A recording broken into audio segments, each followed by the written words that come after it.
Yeah.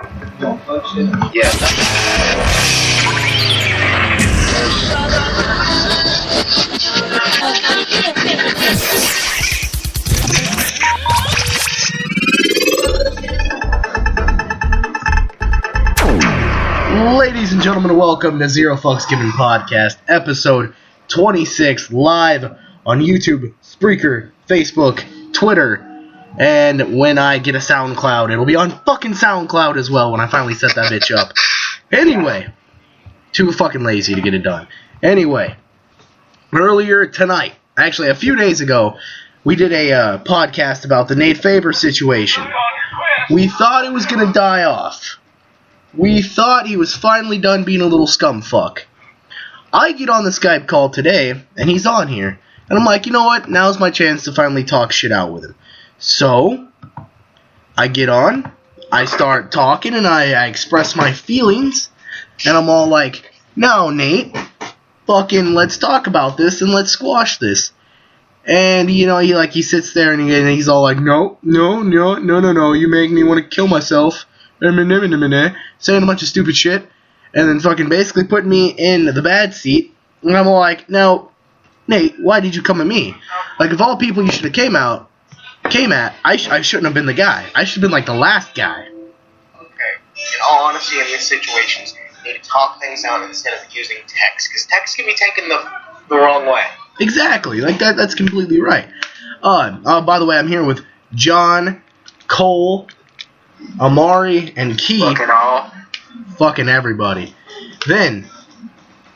But, like, and then in the Skype call, you know, I said, I kept asking him why, and I was like, you know, you call me an attention whore, but that's what you're doing. Like, everybody was fighting with you, and then boom, you had to seek everybody's attention, just like that. And I guess it's because he came at me, because I was kind of the head honcho of the Skype call when Tech's not around. But he decided Tech was never really around, so he had to come at me.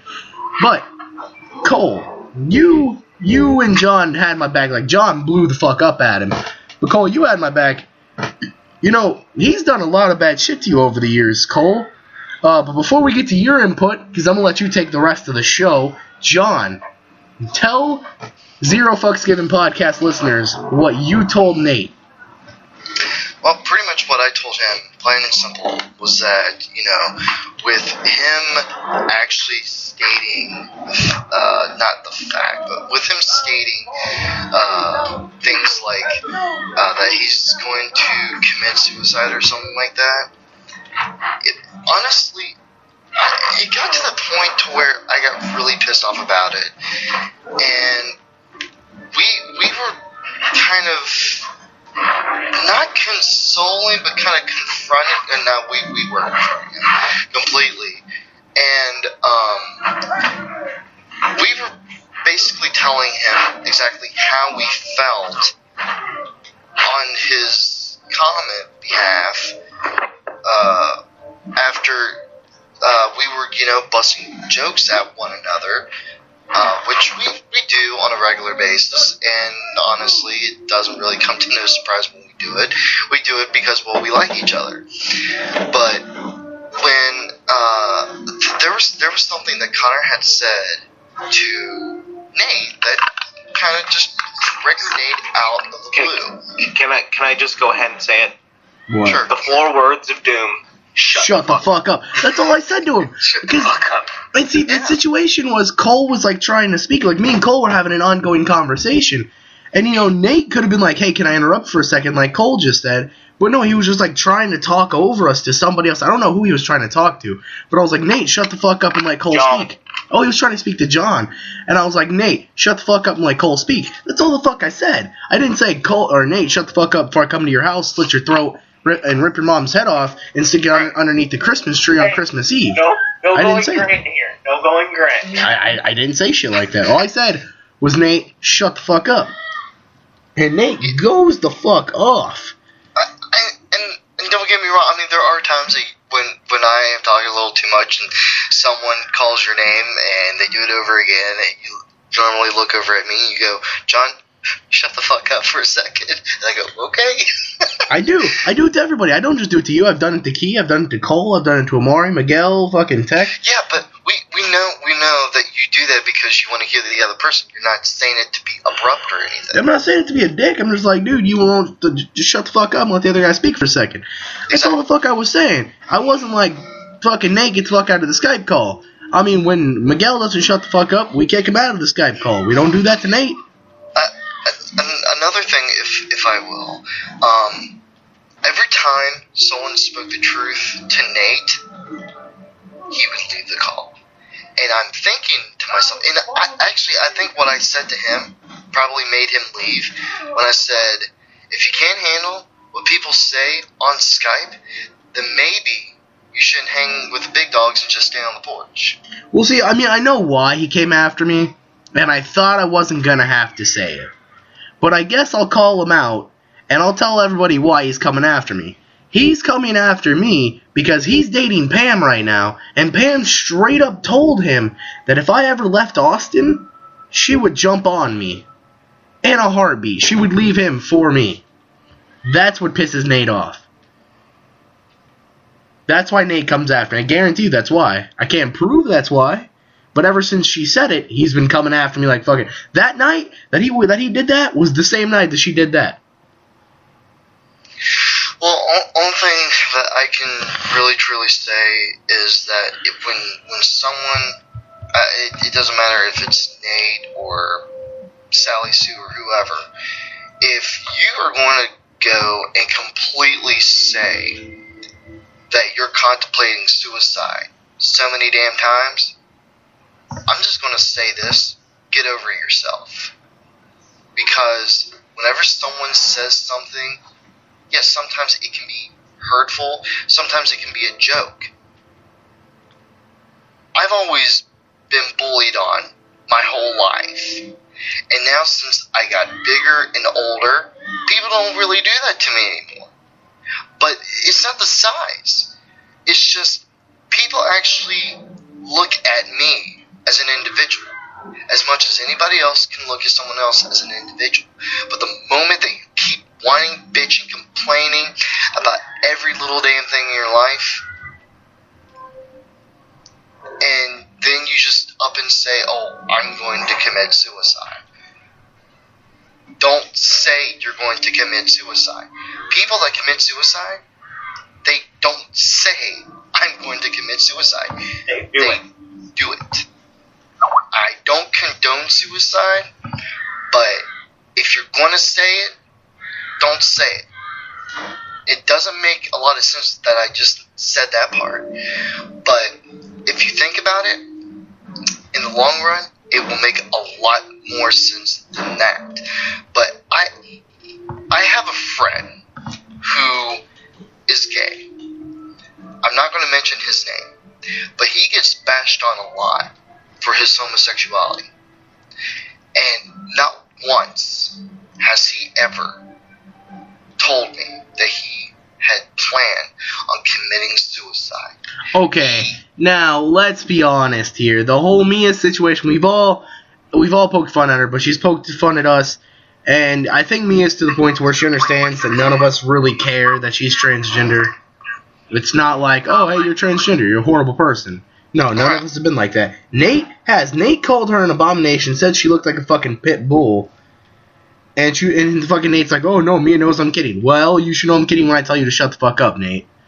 Now, yeah. Cole, I promised to give you most of the show to tell us what you had. We are exactly at the 21-minute mark.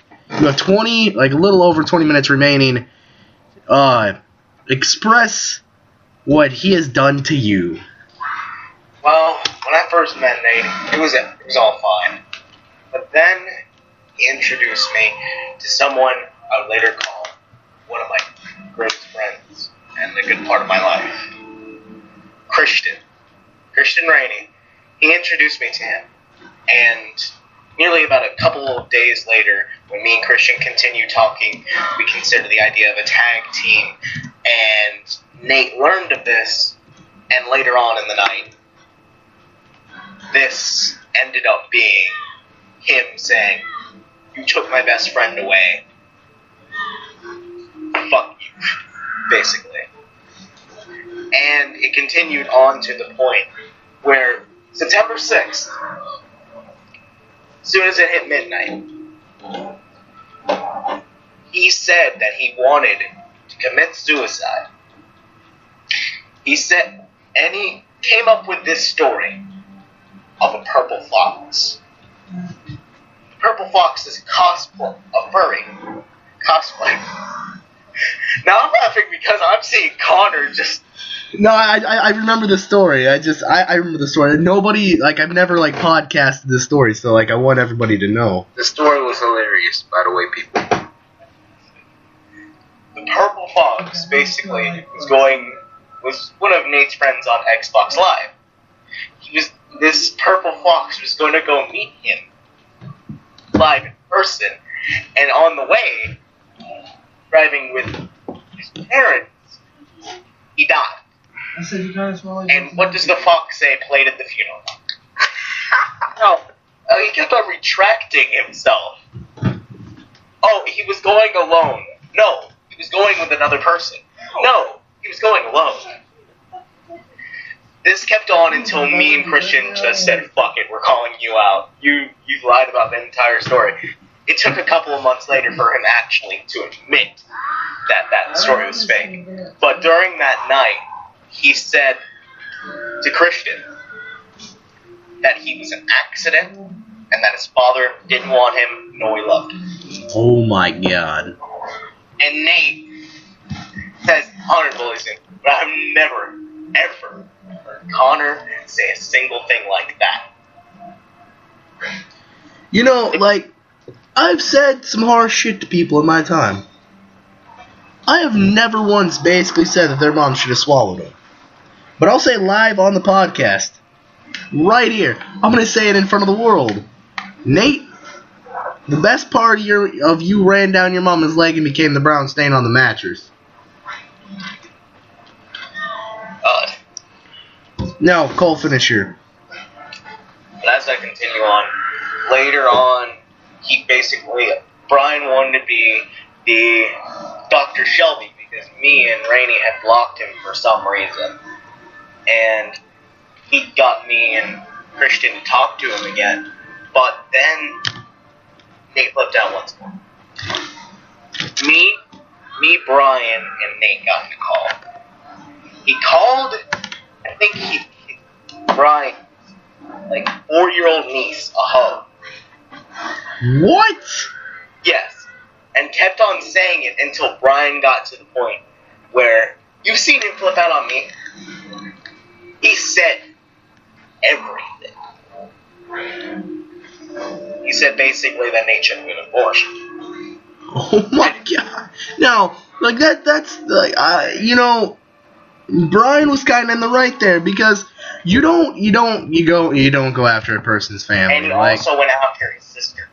Like, I have 2 nieces? 3. I have 3 nieces. If somebody was to hit on them, dude, like, not like hit on them like, oh, hey, how you doing, mama? But like hit them, like, go after them in a fucking shoot, I'd be like, dude, you about to die. Like, I would kill them. Like, that's fucked up.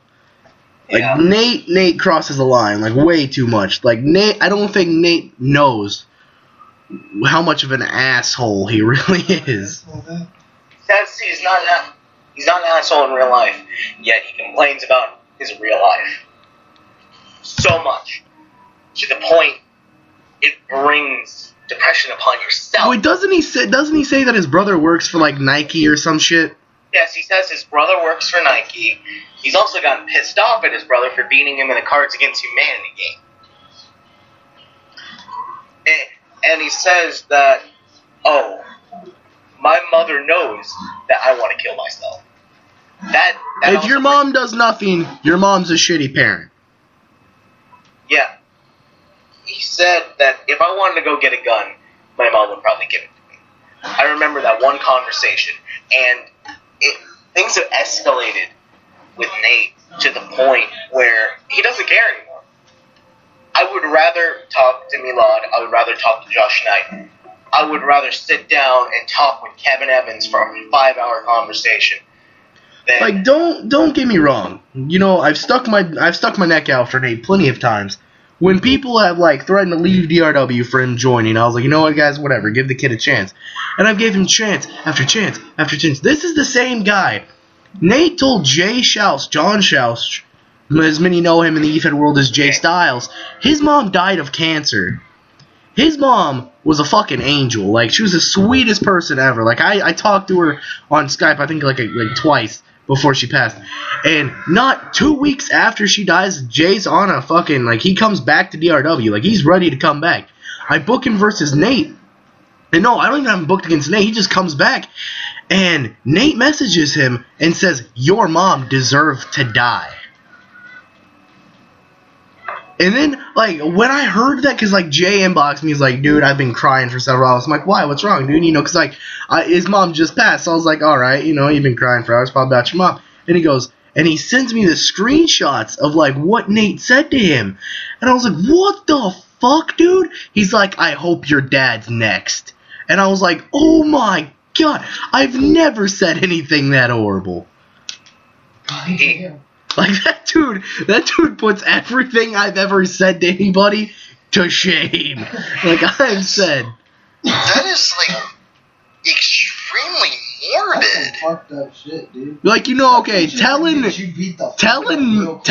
she's an abomination's one thing. She's part of the gay community. They hear it all the time. But fucking straight up saying that his mom deserved to die? and that his father was next. Yeah. No, okay, and the second to worst thing is this. Okay, Nate's been hating on Mia for being transgender, right? Now, right now, people could consider her a cross-dresser. I don't. I'm like, whatever, you're transgender, your thing. I don't go into the fucking hate groups and be like, oh, fuck gays. Oh, I have too many gay people in my life for that. I love every gay person I have in my life. They're so cool. But the thing is, like, Nate hates on her, has a transgender cousin, and he's bisexual himself. And he also says that he has either a transgender or a gay cousin. Transgender cousin, I just said that. Which is, I think it's a lie. No. He really does have a transgender cousin. Oh. Like, he's showed me pictures and everything. Wait a minute. He has a transgender cousin and he hates transgenders. Yes. I know why, though. Like, I'm starting to catch on. I think it's because he wants to come out. He really, really does, but he's scared of what everybody's going to say. And, okay. You know, that whole transsexual thing.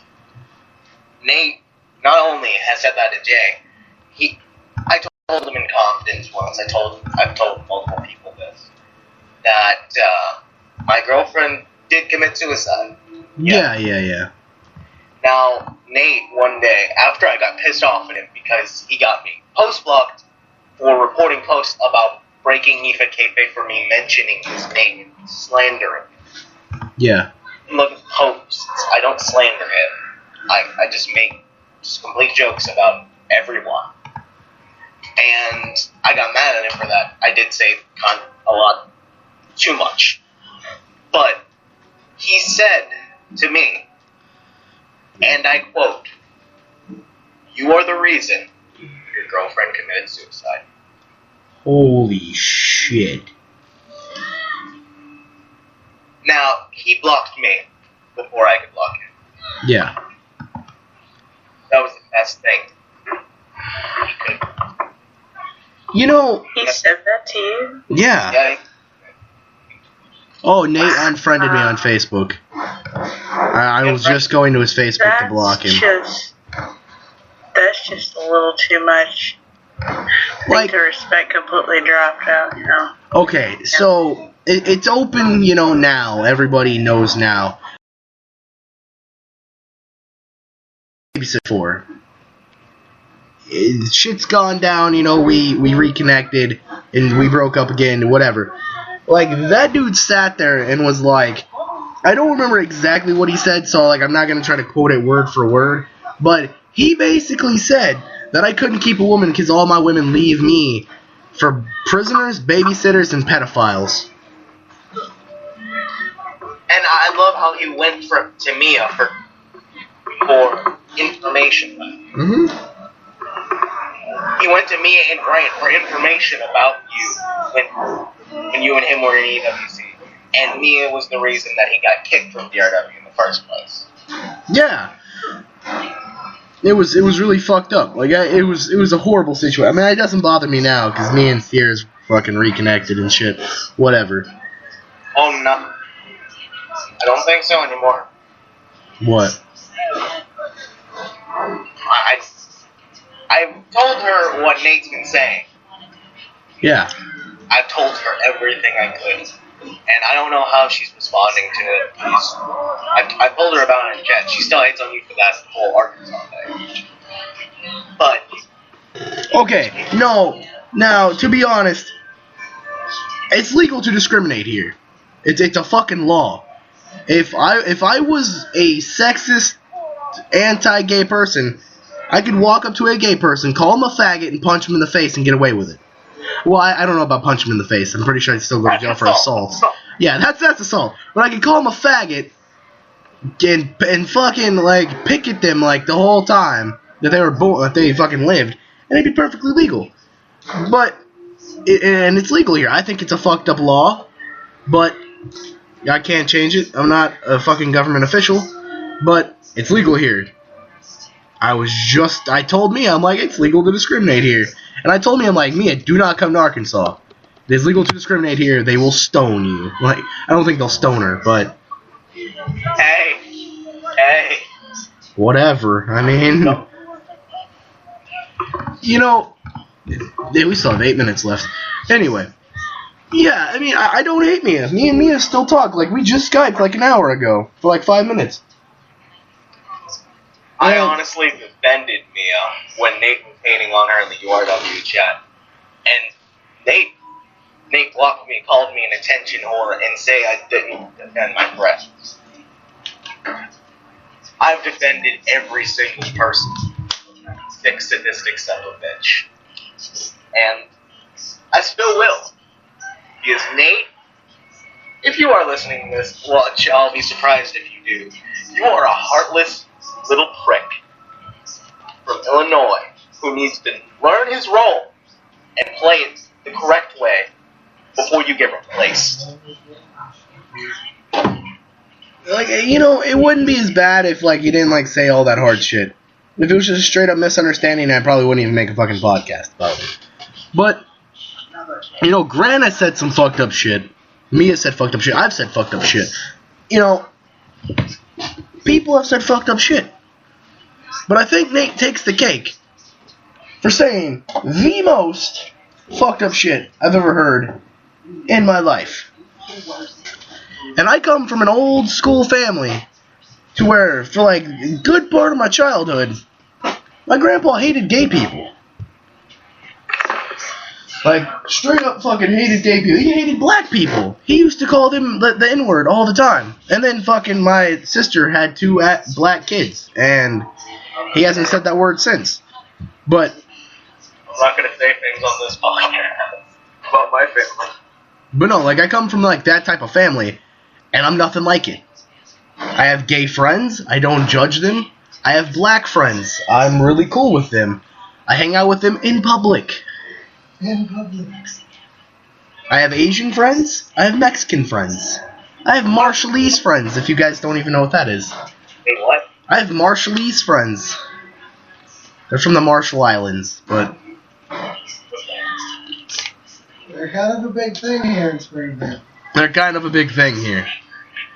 That's honestly good to hear.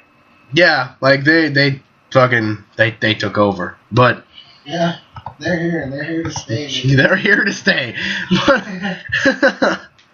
I don't understand why Nate acts. Well, like, maybe if, you know, the 2 people have a misunderstanding, it's a misunderstanding. Whatever. But to fucking be like, oh, I'm gonna kill myself. And, you know, it would be one thing if he'd be like, I'm gonna go kill myself, and then he goes and, like, cuts himself dramatically, but he doesn't. He doesn't. He's never cut himself. he says that he fucking... What did he say the other day? Something about a belt. He tried to hang himself with a belt. I actually have, right here. I have the exact same I belt. have screenshots of that. I have the exact same belt this motherfucker has tried to hang himself with. It's impossible. It is not. And he also beat From what he tried to say on on camera. himself, from. Not because of Connor. And I have screenshots of that too. Himself because he wanted to feel something. Okay, the dude says he's like 6 foot something, right? His light fixture is like 2 feet above him. He lives in kind of a rinky-dink house. If he was to try to hang himself from his light fixture, he would fuck the light fixture up. He would probably rip it out of the ceiling because he looks like a heavy kind of guy. And if you do like successfully get like the hanging part of it complete, he would have bruises around his neck from a failed attempt. There was nothing. And this is the day after he said he did it. He was on Skype with us. And don't forget that during that whole EFED roast, when Christian came in, Christian said his words, then someone said something to him, and he ran away. He blocked us all. Yeah, that was the second. Yeah. Go. John, you got the rest of the show. Let me know when the show's over because I do have a story that I want to tell you all, but it's a little too personal. Alright, we got 3 minutes left in the show, so it's fixing to come to an end. You know, and he leaves DRW over instead of talking like a man because he says, oh, I thought you were going to fire him anyway. I had no fucking intentions of firing him. I never talked about it to anybody. I didn't fucking tell Cole I'm firing Nate when I get home. I didn't tell anybody I was going to fire Nate. I wasn't going to. I was going to talk to him. Okay, there was one time you fired him when I told you what he said to me. Mm-hmm. Okay, so while we are on the last couple of minutes, and so every DRW knockout hears this, Nate, he left the call, and on the EFED roast, he said, when you die, while your family mourns, I'm going to dance on your grave. I've said some fucked up shit to him, but he takes the cake on everything. And yet he says he's being bullied. He has said things to me that honestly make me rethink my life, but I've never gone to the point where, oh, a guy just said my family's gonna mourn me after I'm dead. No, I'm not like that. Yeah, I'm not suicidal. I mean, I've had my moments, but I've never like straight up. We've all have our moments. Yeah, I mean, I've attempted once, but that's it. Still haven't come. It happens. Exactly, Cole, you're strong. But you know, in these final moments, when you put yourself in a position where you know you're bullying people and people are firing back and you feel as if you're being bullied from the retaliation, you need to stop and realize what you've done to those other people and maybe you've put those people into the breaking point. That's all for tonight. Until next time, take care of yourself and each other.